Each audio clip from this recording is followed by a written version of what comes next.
Bonjour. Pour compléter le tuto sur le cadrage, voici ce qu'il faut savoir sur la profondeur de champ. Si l'on veut donner à nos plans un look cinéma, il va falloir jouer sur la profondeur de champ. Le choix de celle-ci est essentiel pour faire ressortir un sujet dans le cadre. La profondeur de champ correspond à la zone dans laquelle l'image est nette. Pour régler la profondeur de champ, on joue sur le triangle, diaphragme, distance, focale. C'est l'interaction de ces trois paramètres qui définira pour chacun de vos plans la profondeur de champ que vous aurez choisie. Pour jouer sur la profondeur de champ, il est impératif d'avoir la mise au point et l'exposition en manuel. Plus l'ouverture du diaphragme sera importante, ou si l'on préfère, plus la valeur du chiffre f sera petite, 1,4 ou 2,8, plus la profondeur de champ sera faible. A l'inverse, plus l'ouverture du diaphragme sera faible, et donc plus la valeur du chiffre f sera importante, supérieure à 4, et plus la profondeur de champ sera importante. Afin d'avoir une ouverture du diaphragme importante, il faudra diminuer la lumière entrante avec un filtre ND. Plus la caméra sera proche du sujet, et plus la profondeur de champ sera faible.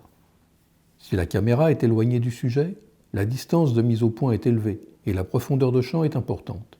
Il est donc nécessaire d'avoir un premier plan relativement proche de la caméra et un arrière-plan suffisamment éloigné si l'on veut pouvoir jouer sur la profondeur de champ. La profondeur de champ diminue lorsque la focale augmente. Avec une courte focale, c'est-à-dire un grand angle, la profondeur de champ sera importante et il sera difficile d'avoir un arrière-plan flou. Au contraire, avec une focale importante, c'est-à-dire un téléobjectif, il sera très facile d'obtenir un arrière-plan flou et donc une faible profondeur de champ. Cet effet a pour but de guider l'attention du spectateur d'un point à un autre du cadre.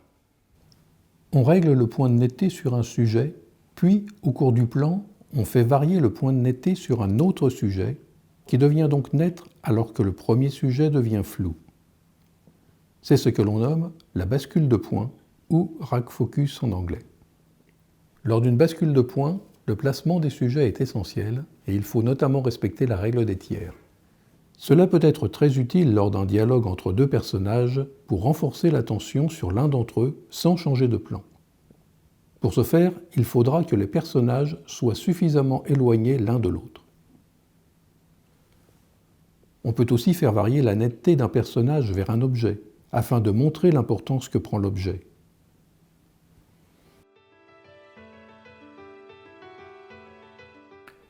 Avant de tourner un plan, il faudra définir de quelle focale ai-je besoin.